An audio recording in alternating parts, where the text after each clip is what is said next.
you can't listen to everybody. There's always noise. Try to tune out the noises and listen to what the majority is saying and react as quickly as possible.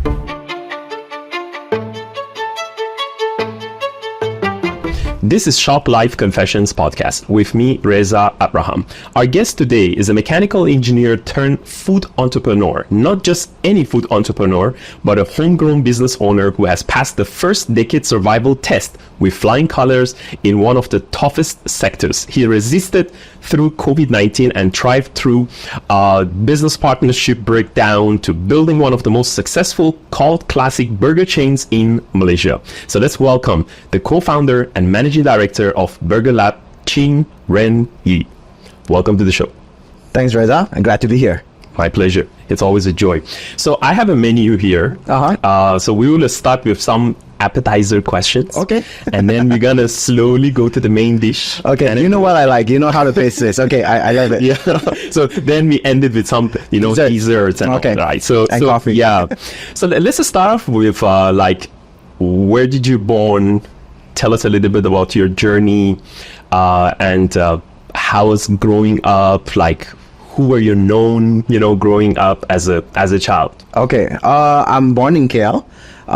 Grew up, I think my early days was actually in Kepong. And then I think by primary school, my parents moved to Setiawangsa in Ampang, right? I was very lucky that my parents do focus a lot on education.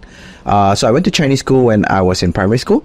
That's where I picked up my mother tongue for the most part. But in secondary school, I went to a private school where English was the main language of conversation. So I think I wouldn't say that I'm one of those rare ones, but I can converse both comfortably in Mandarin and English. Nice. And I think that in itself kind of set the pace of who I kind of grew up to be later on. So I was a mostly science stream student, and I was groomed by my parents that I was going to be either a lawyer, scientist, engineer / doctor. Asian. Yeah, classic Chinese Asian mentality, right? Yeah. And because I was decent at science and physics and math, so the path that I was set upon was actually engineering, as you said. However, I did not graduate the first time round. So I went to University of New South Wales in Sydney, failed, dropped out of uni, unfortunately, but I was distracted. I didn't know what I wanted in life. I wasn't happy. I had too much freedom. So I dropped out and I came back to Malaysia. And there was a good 6-7 years of just working different jobs, hopping from industry to industry, just trying things out, trying to figure out life. And I think that was a very long gap years for me. And finally I decided, okay, I still don't know what I want. I'm going to go back to uni. I'm going to finish my engineering degree as a safety net. And thankfully, my parents did support on that. To be fair, I am born to some level of privilege that allows me to do that. I won't, make it sound as if it's for everyone. So once I graduated, then I knew that I didn't want to do Australia. No, went back. So no, I actually Malaysia. Yes, University of Nottingham, Malaysian campus. Okay. And that was when, after I graduated, I realized, this is not what I want. My parents definitely were not happy to hear that. I told them I was looking for jobs, but I was just not getting responses. But I was actually secretly trying to hatch a business plan. I said, okay, I'm at this age. I need to do my own thing. And what happened was I started 2 business before MyBurgerLab. One was a t-shirt company that focuses on or they catered to specifically ultimate frisbee players, because I saw that there was an opportunity there. Sure. Basketball players, they have their own basketball jersey. Football players, they have their football jersey. No one was catering to ultimate frisbee, so I saw an opportunity there. It did okay, but I felt like that wasn't something that I could do for the rest of my life. Then next came the second project, which is a Groupon clone. You remember Groupon? Yeah? Of course. So we were one of the first few that went into that industry, but we died very quickly. Within 3 months, the business closed up, simply because we didn't anticipate how competitive that market was. And lesson learned, we took that forward, and I said, okay, think back about what I love doing. And I thought back to during the I thought back to the times where I was working at random jobs. I was in uni. I was working part-time just to make a little bit of money on the side. I loved being in F&B. However, I never thought it could be something I could do for the rest of my life, because I've been brainwashed that, you know, hospitality or F&B are for people who can't do science, who can't do business. You end up in F&B. It's a very stereotypical belief, which I am fighting every day against, right? So I took a leap of faith and said, hey, I think F&B is possible. I seem to be good at it. When I was in there, I was thriving. People were saying I make good food. People were saying that I give good service. I think I can do this. So I roped in 2 of my friends, and that's how MyBurgerLab started about 13 years ago. Okay. So back in your childhood, was there any a specific challenge or significant things that happen in your life that you think it kind of form who you are and the person you become today? Okay, I think this is a story I tell fairly frequently. I would have to say that the realization that I like making people happy. So, and I think Douglas Lim in his interview with you, he gave the same answer, which is when people were asked, in primary school, what do you want to be when you grow up? When you have to write your karangan, your essays, everybody would write, the engineers, the police, the typical things that pilots. That the adults want you to be. Secretly, I wanted to be a clown. At the time, I didn't know why, but I knew that clowns made people happy. But growing up, I see that my job, I deliver happiness. At least in F&B, it's almost instantaneous, especially in Malaysia, where, when we are sad, we go makan, right? When we want to celebrate, we go makan, right? So we are very food-centric. We are a very food-centric nation, and I realized that in this particular industry, we are able to deliver happiness almost instantaneously. I think every job delivers happiness, but different jobs have different time to deliver that happiness. So with that, I decided that in F&B, I am able to make people happy with my burger or my coffee back in the days when I was a barista. And when I talk to them about their day, when I try to, if they come in with an unhappy mood or vibe, I'm able to have a conversation with them and try to change that perspective. And I really enjoy that. So with that, I decided, okay, I'm going to go into F&B. Okay. So what was it the conversation that you have gone through that it gives you the feedback that this is for you? Well, I didn't know. I was still very naive at that time to think that going to F&B was easy as just opening a restaurant. But it was something that I guess was within my DNA, that it felt right. Everything else I tried in my life, I enjoyed doing it. I excelled at it, but it didn't sit well. To some extent, I can't explain it. But when I was in F&B, working in cafes, working in restaurants, I thrived. I was happy. I was happy to go to work. Sure. And that felt right. Okay. So was it your parents like coming from any business background or something? So my dad did own his own business, an optometry. Yeah, back in the days. My mom was a housewife. I see. And helping him with the business on the side. Sure. So when I was, what we call that, when it comes to food especially, there are like a few types of people. So some people, they call them like, they just, I eat to live. Some people, they just say, I live to eat. Some people, they just say like, some people, they like to cook and see other people like, eating it. And then some people, they just say like cook and they just want to watch people eating it, So how do you describe yourself in the food zone? I live to eat. I love food. I love food. I mean, this didn't happen accidentally. This was by design. I love food. I love cooking for others. I think that food brings people together. It's something that you can't explain, but you can feel it deep down when you have good food together. Yeah. And of course, the merriment around, having people come together, have a meal together, is something that I guess feels like family, right? And the thought of that alone just makes me happy. Okay. Yeah. Okay. So the idea of MyBurgerLab, basically, it's like whose idea was it first? I would have to take credit for that. So I wanted to open an F&B outlet, which was more cafe-based than a burger joint. So I roped in 2 friends of mine, Changming and Wicket. So I met them both in uni, different stages of uni. And I said, hey guys, I have this idea. Would you guys like to be a part of it? And very thankfully, they trusted in the idea and said, okay, let's explore. But along the way, as we were kind of looking at the landscape, the F&B landscape at that point in time, 2011, we realized that a lot of people were opening up cafes. There was this third wave going on. And we said, there's too many competition, too many people starting to operate their own cafes. And it would be very difficult for us to differentiate ourselves.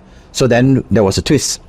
We said, okay, when we wanted to open a cafe, the food that we wanted to serve was actually burgers because we didn't know how to cook anything else. Then we said, let's abandon the coffee side of things and focus solely on burgers. And that was how it was born.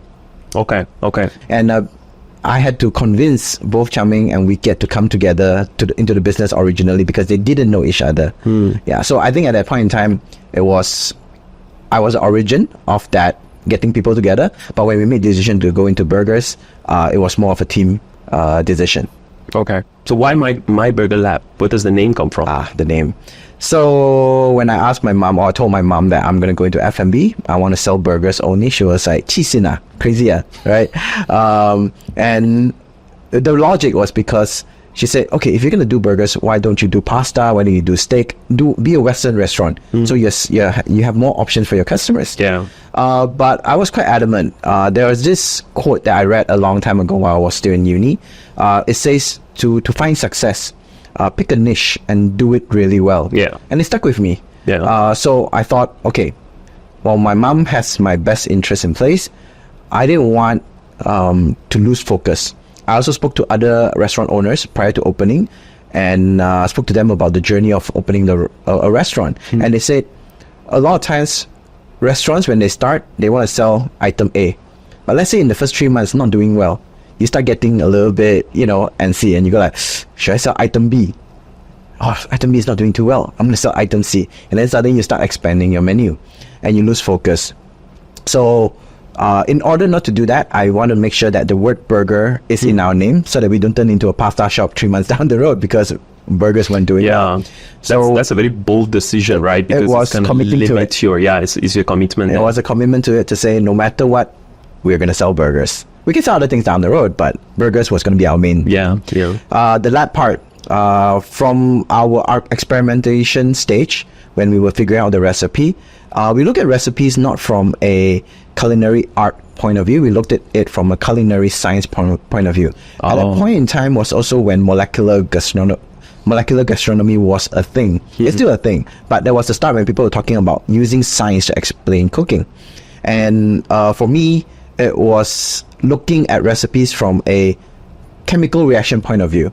So that was when we decided, okay, we are more of an experimental group, and not just in our recipes, but how we run our business is going to be a form of experimentation because we saw reward from that. When we tried different things, people were saying, oh wow, I've not seen this before. And that was how the charcoal bun was born. Hence the word lab. And finally, the word my. To cut it short, it was more of a psychological move. We wanted everyone that says MyBurgerLab to have a sense of belonging. So if you've been to MyBurgerLab before and you say, hey, I went to MyBurgerLab and I had a great burger, it was your burger lab and you had a great burger there. And we try to listen to our customers, right? And that's where the ownership comes from. And for our team, our staff, when they work at MyBurgerLab, they also have a voice in there, and I make sure that I listen to them as well. So MyBurgerLab is not just my creation, but it's a creation of the community, of everyone that plays a role in building it up. Speaking of choco bun, it's like I read somewhere that actually doesn't have any taste, but why does it taste better? they were saying like choco actually does not change the taste of the whole thing, but black is sexy, man. Somehow like black is sexy, and we eat, with visual features. Now, I mean, I say that as a joke, but honestly, when we first started the recipe, it was a potato bun. Okay. All right, and people were saying, okay, this is a good burger. But when I decided to pivot away from the normal burger bun and wanted to make something visually different, and we chose charcoal, I made sure that there was no taste difference because I didn't want that to, because that was what people already liked. It might backfire because psychologically itself, like, some people actually still say like, what is this actually like? So here's the thing, when we served it to people, it was during the trial period, we got more positive reaction. Okay. People were like, holy cow, what is this? Yeah. And you have to understand, at that time, people were using their phones more to take pictures, to document it and post it online to show off to their people. Now what do you use? It's the same, but but before that, there wasn't a common thing. Okay. Maybe you're too young to know what that time is like. Okay, this is like caveman era. We can do a test of age later. But the idea was that, or at least the thought at the time was that people were taking photos of what they were wearing on that day, OOTD, they were taking the food that they were taking. So I thought if we were able to make something that was strikingly different from what is out there, it could take off. And took off, it did. And thankfully it did. Yeah, that's true. So there's something that I wanted to ask you, which when I was going through the preparation for this interview, I noticed that, in some of the talks that you gave, you been often talk about happiness, the concept of life is short. And honestly speaking, I've seen very few people who actually talk about this life is short, we have to make sure we really being content and happy. I personally, I learned this one. So I'm in my 40s. When I was in my so now we know. When were you doing that, Jai? Yeah. So when I was in my late 20s, I was working in this organization, and then I got into a big argument with someone, and then so it was completely unnecessary. And then my mentor back then, he told me that Reza, life is short, and it doesn't worth it to create any unnecessary enemy for yourself, right? So you always have to choose your enemies wisely. So that was one of the things that it really formed my life in a very, very big way, and who I am today. So I always tell people, your biggest enemy is basically the biggest fight that you have in life is fighting with the time, because you can't, you always lose it to the time. You're just getting older. That's it. So where does that come for you? Like, how did you come to that realization that life is short, you're not supposed to waste it, I want to be happy, I want to make other people happy? Do you have any recollection on that? Yes. So I think it comes in different stages, different maturity in understanding of this philosophy. It started when I was in uni, the second time, when I signed up for this program called Work and Travel USA. Sure. And everyone chose to work in Starbucks in USA, everyone chose to work in a fun fair in USA. I chose to work in Yellowstone National Park. It's the world's largest and first national park. Yeah, the buffalo. Yes, the buffaloes, the bears, and so on. And when I went there, I did a lot of hiking, I did a lot of camping, and sitting underneath the Milky Way, the stars, and there's no light pollution, you get to see the galaxy and it stares back at you. That was when I realized that, you know what, if tonight a grizzly bear, a pack of wolves attack my tent, I would be gone, and it wouldn't be 2-3 days until someone figures out that I'm gone from this earth, and it wouldn't matter. In fact, it would take probably a few more days before my parents knew that I was dead, right? Yeah. But that realization was scary, but at the same time liberating. I think it was a time where I realized I'm just a small speck in the grand scheme of things in the universe, and that nothing I do matter, and that whatever I do, no one should care, and even if they care, it was just for that, second, and then life goes on. So that was when I decided that I want to do what makes me happy. My happiness matters more than anything else. But of course, as a person, I am also guided by my own beliefs. 2 rules: the golden rule and the silver rule. Do unto others as you want others to do unto you, and do not do unto others as you do not want others to do unto you. So in my pursuit of my own happiness, as long as I bring joy to others, and I also do not take away joy from others, then I'm fine. So that was the early stage, and that allowed me to say, hey, F&B makes me happy, I'm going to go into F&B.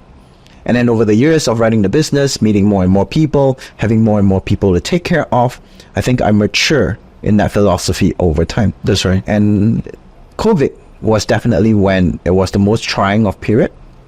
And again, I could have been very miserable and say, you know what, this is so difficult, we're going to close down the business, it's so hard to take care of everybody, everyone's complaining to me, blah, blah, blah, blah. And I think every business owner have to go through that at a point in time.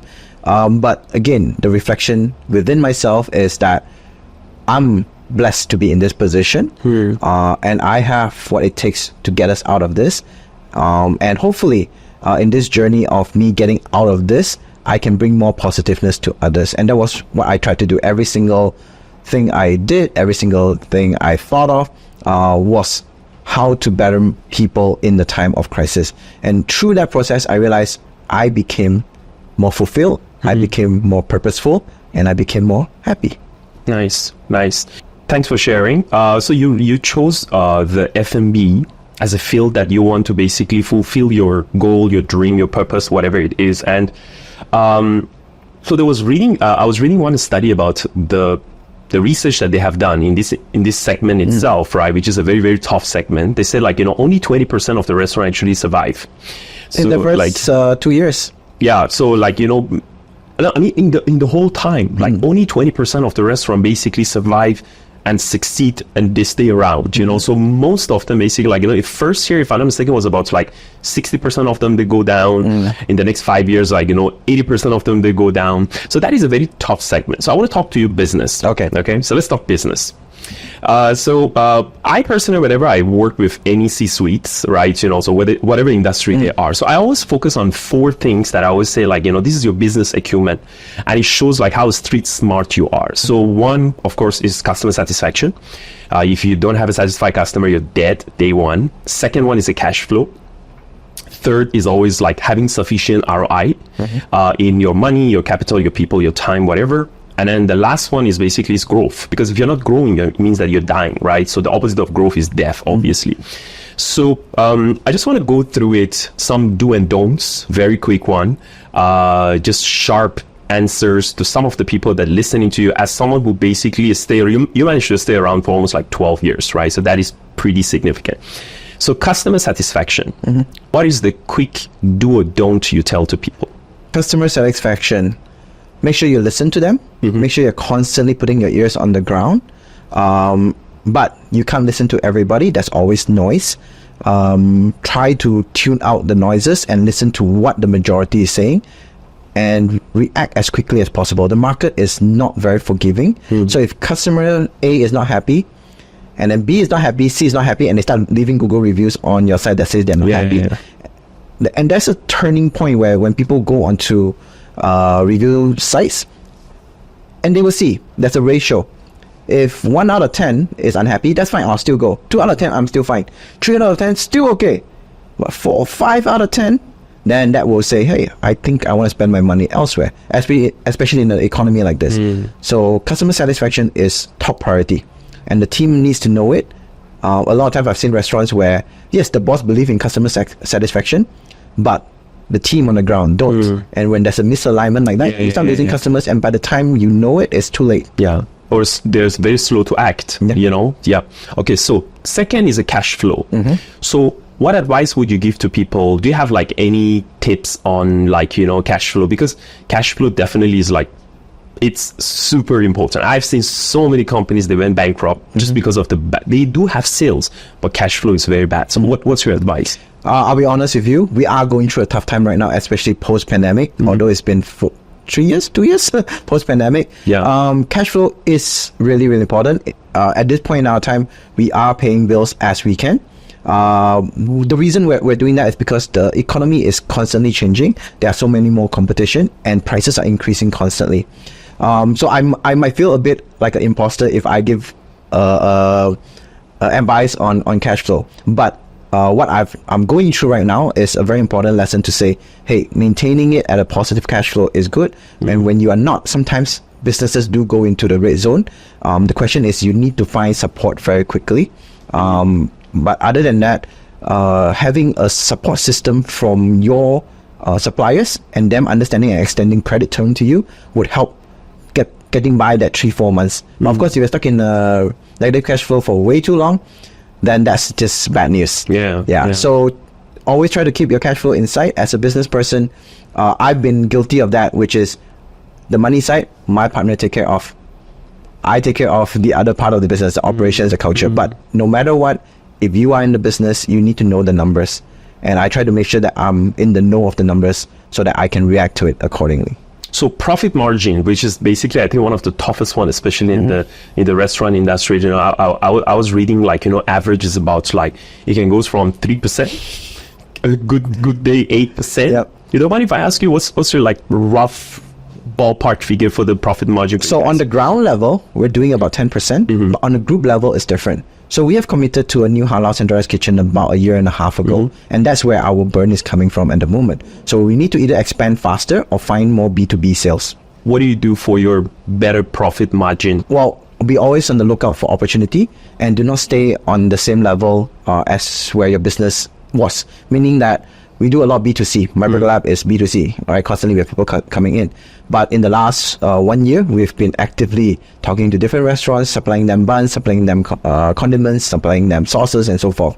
So we're growing another part of our business. And then in the coming months, we're also looking at B2C from the e-commerce point of view. Because for the longest time, we've been such hardcore, brick and mortar format that we have kind of neglected the e-commerce element. So that is something that we'll be focusing on, and you'll probably see me live streaming in the coming months. So generating new streams of revenue is very important for all businesses, because if you're only relying on one, and the moment there's a shift, you might not be able to react to it fast enough. Okay. So the fourth one is growth. So growth is it's very tricky because if you grow too fast, it can backfire. If you grow too slow, you might die also. So how do you decide? Like, I've seen you guys have been quite strategic in terms of your growth. You've been in the business for about 12 years, but you did not grow like crazy everywhere, right? You have very, very specific locations. I've seen like you're very picky in terms of where you go. So how do you decide on your growth? What is your like rule of thumb to decide whether you should open in certain area or not? Let me break it down into two phases. The first one is pre-pandemic.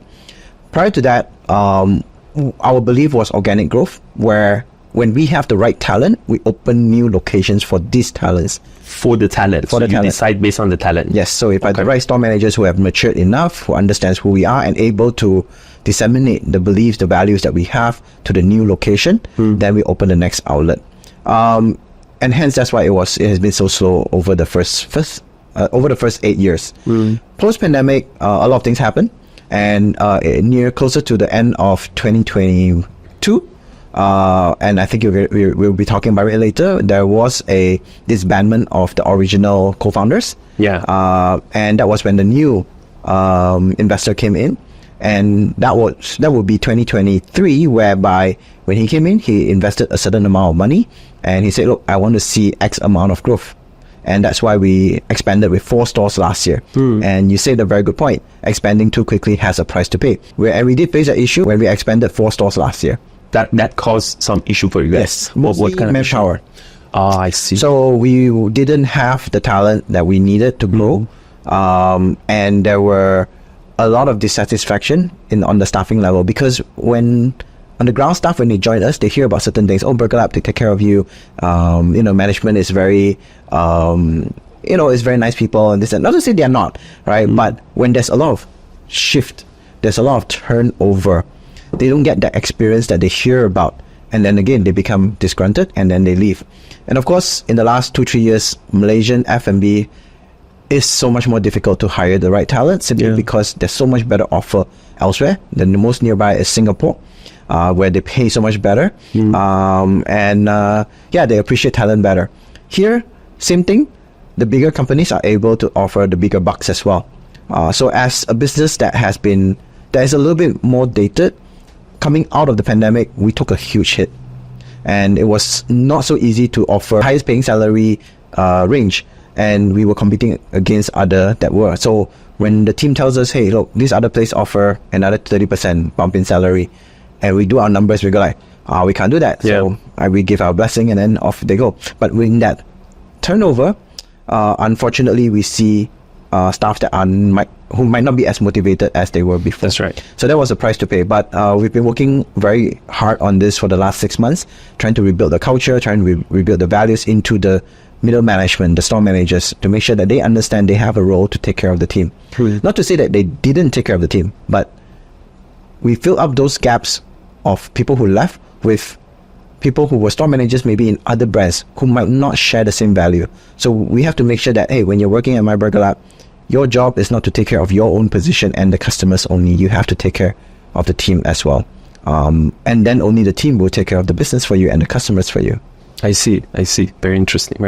You know, I had a friend of mine who was a C-suite with 7-Eleven, you know, and then I asked him one day, like, so how do you guys decide where to grow? And then he said, we follow McDonald's. He said, when McDonald's open, we open. No, that's the correct formula. Not right for you. Although for us it's not. We look at Nando's, we look at Inside Scoop. Okay. Same target demographic, different products. Yeah, they do the market research. You guys Exactly.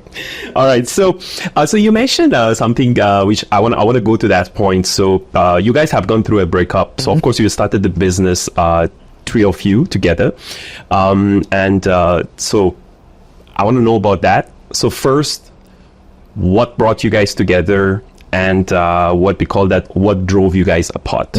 If you can briefly tell us. I know that's a very, very long story, and I have listened to some of your other podcasts, but I want it to be like, you know, for people who are thinking, you know, to get a partner for themselves, and then or thinking that, you know, should I continue this partnership with that person, right? So what was the key lessons you learned about what brought you guys together and what drove you guys apart? So what brought us together was that at the point in time, I needed people to fill up the gaps on things that I weren't good with.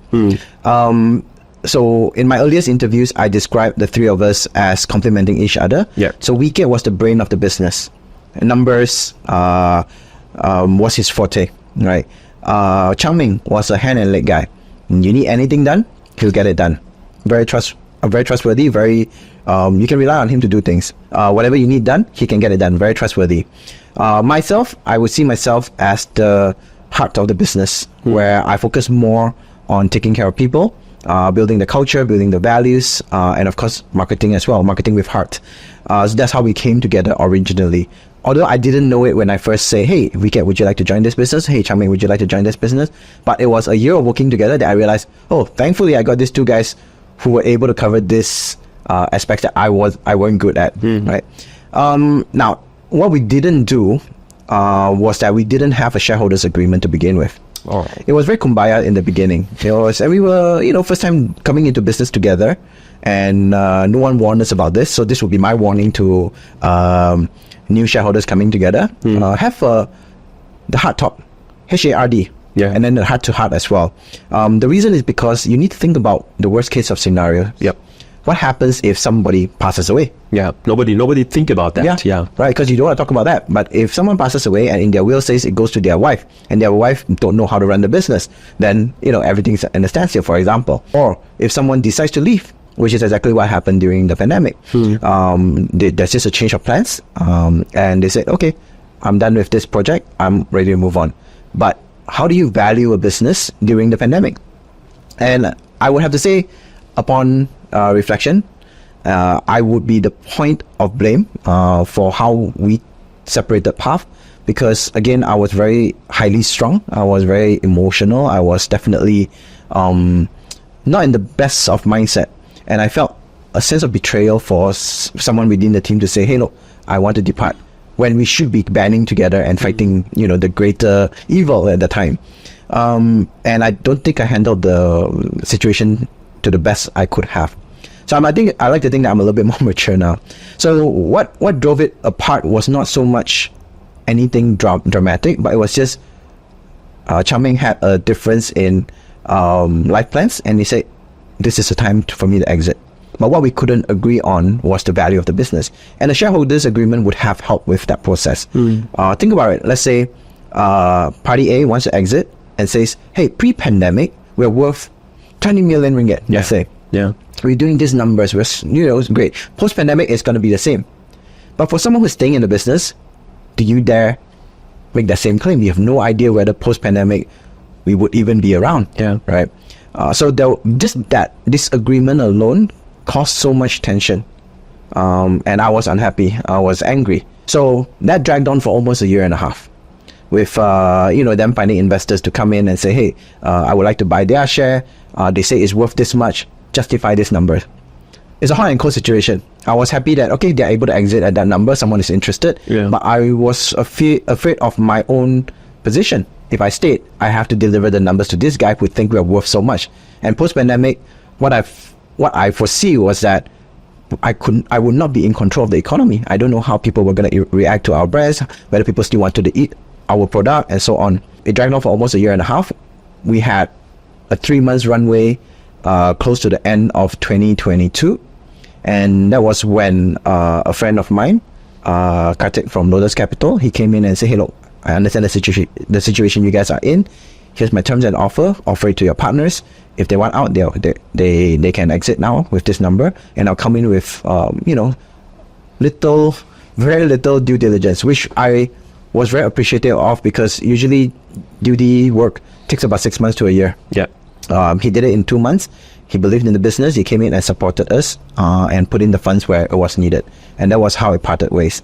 Now, I did mention that it was Chang-Ming who originally wanted to exit, and it was his right to do so. And we actually wanted to stay and continue fighting, so I appreciate him for that. However, the offer from Lotus Capital was that all non-active partners he would have to buy out. So thankfully, we get, and there were other silent partners as well. I'm not mentioning them just due to privacy. Sure. But everyone agreed to it, and I'm very thankful for that. That they said, okay, if this is what it needs for MyBurgerLab to survive, then we will exit as well. Yeah, and that was how, to this date, MyBurgerLab consists of myself, Kartik, and Andrew. Andrew has been a partner since day one, but a minor partner. Yeah, so this is just the 3 of us now, as compared to 7 of us back in the days. All right, great. Thanks for sharing. So, so to finish things off, we have our dessert section. Oh, that was a very heavy meal. So we call it as a final confession. So I'm going to ask you some fiery random questions. Okay. Right. We don't want you to explain it too long. Okay. Keep it as short as possible. Some or like just one word answer. Right. Okay. Ready? So burger or pizza? Burgers.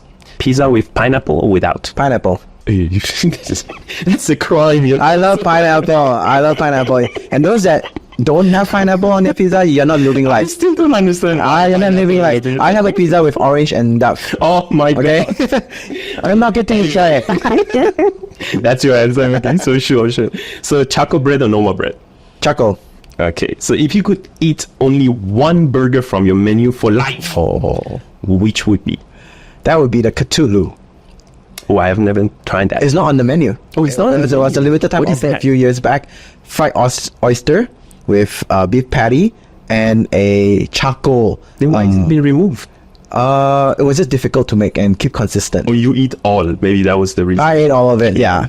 Okay, so if you could have any celebrities who kind of endorse your burgers, what's your wish list? Okay, definitely Cairo Aming. I think I look up to him a lot. He has been able to be very sincere in his style of, I guess, presentation. Very genuine person. If there's one person that I would love to work with, it would be Cairo Aming. Okay, yeah. I think I have a name for you. Then my next question. Okay. So if you could name a burger after anyone, who would it be? Oh, naming after anyone. Well, actually, the love of my life, she's sitting right there. Young. Yeah, I would love to have her be on the menu. Okay.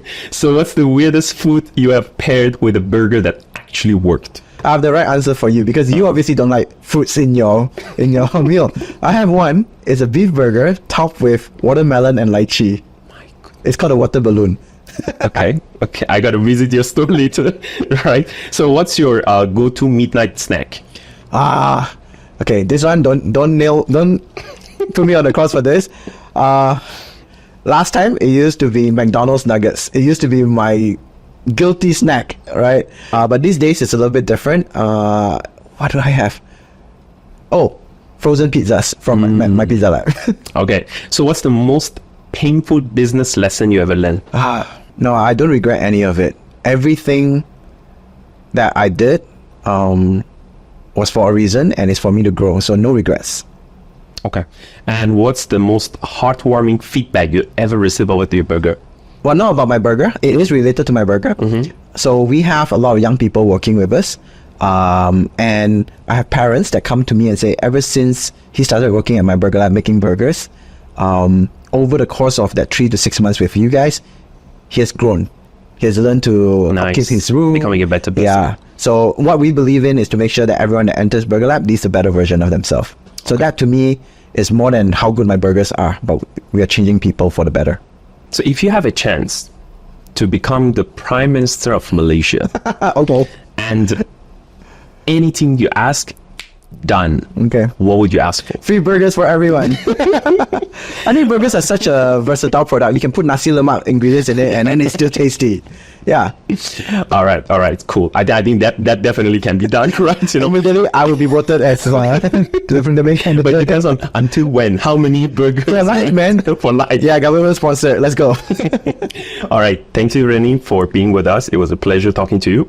All right. So, guys, thank you so much for tuning in. I hope you all enjoyed the journey. And till our next episode, make sure never give up on grilling up your dreams.